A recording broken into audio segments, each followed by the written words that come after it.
What is going on, everybody? My name is MW3 and I'm bringing you another gameplay and commentary.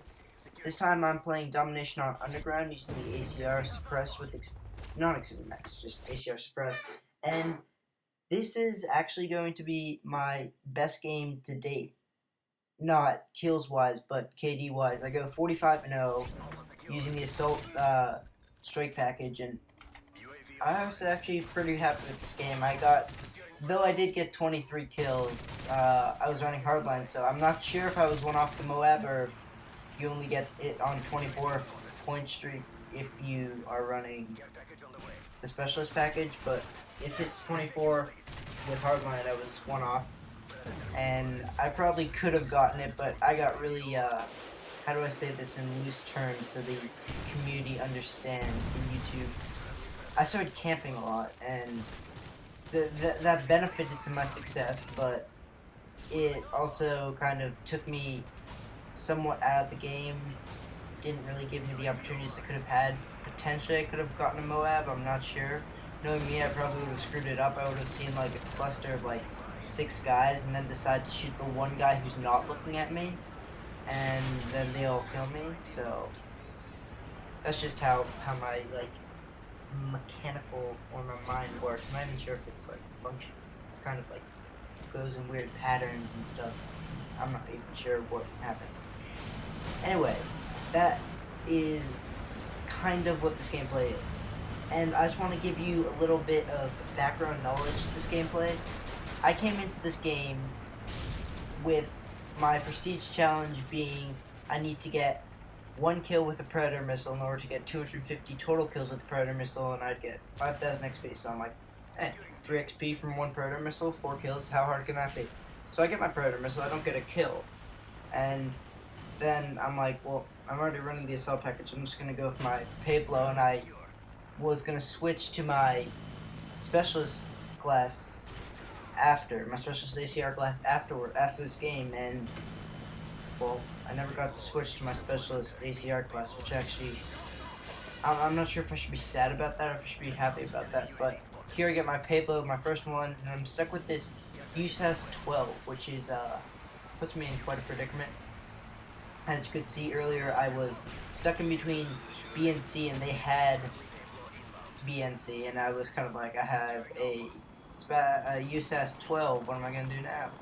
And I got out of that, and now here I'm just trying to find a different gun to pick this up because I've run out of ammo on my ACR. So I do get a kill with the USAS, as you just saw, but I'm going to be picking up a Type 95. I believe it is suppressed with rapid fire. I'm not sure, it may have been suppressed with either extended mags or something else, but yeah, here it is. Yeah, it's a rapid fire, and I basically kind of control this stairwell, you could call it, between B and A, and we kind of spawn trap them at A. My team gets like 6 sentry guns. It's like, if you see the sentry gun there, that sentry gun's gonna be replaced like 4 times by the same guy, who I have no clue who he was, but it takes a few of my kills, which I'm not gonna complain. It probably could have been Moab if that hadn't taken my kill, but you get some, you lose some.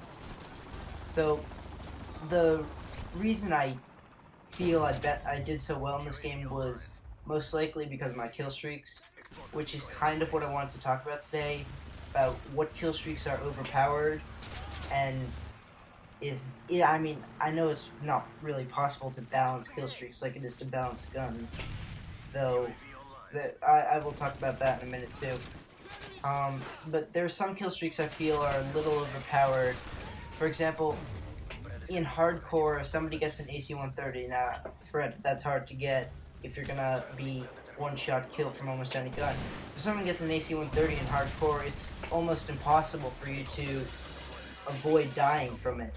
If they shoot like within like 15 meters of you and you get like a little bit of splash damage, you're gonna die from it. And I don't know if that can be changed, but maybe like shorten the time in hardcore game modes, because I tend to like play hardcore sometimes when I'm not doing well. It makes me feel better about myself. You know what I'm saying, people?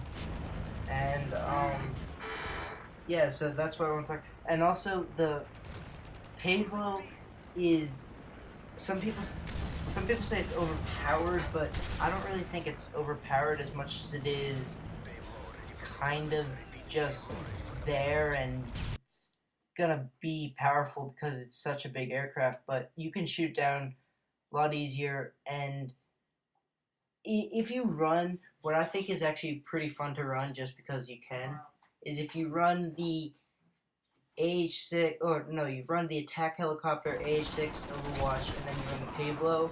It's like all helicopter kill streaks. I think it's pretty fun. They all connect to each other quite fast because once you get your 7 kills or 6 kills if you're running hardline, you're gonna, all you need is 2 kills from that to get your, no, AH-6 is 9 kills. All you need is like 4 kills from that to get your AH-6, and then you're like 2 kills away from your Pavlo. And it's really, they really connect well. So right here, I think I just got a quad feed with the Pavlo, which shows the power and how much my kill streaks dominated my score here. But the game's going to be coming to an end, and at this point, this is where I debated with myself. I mean, there was many times I could have just moved out, maybe come out of this like stairwell and gotten that last kill from Moab, but I kind of just stayed here, and at the end of the game, there's a guy who's right behind me who probably would have killed me, but the game ended, so I'm going to result in a KD of 45, which is my best KD, and as you can see, my teammate just died there from the guy who's behind me.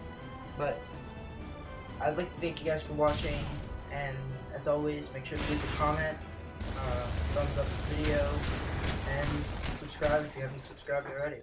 Alright guys, see you later. Bye.